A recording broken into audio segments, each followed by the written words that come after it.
নবম দশম শ্রেণীর শিক্ষক নিয়োগের ফল প্রকাশ করেছে স্কুল সার্ভিস কমিশন। নবম দশমের শূন্যপদ 23,212।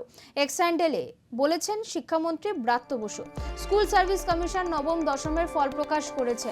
7ই সেপ্টেম্বর যে পরীক্ষা নেওয়া হয় তার ফল প্রকাশিত হয়েছে। মুখ্যমন্ত্রীর দিক নির্দেশনায় সময় মতো ফল প্রকাশিত হয়েছে। রাজ্য জেলা প্রশাসনের সহযোগিতায় সময় মতো ফল প্রকাশের জন্য কমিশনকে সাধুবাদ জানাতে হয়। চাকরিহারা প্রার্থীদের আবেদন সবকিছুই স্বচ্ছতা নিয়ম মেনে করা হবে, ভরসা রাখুন।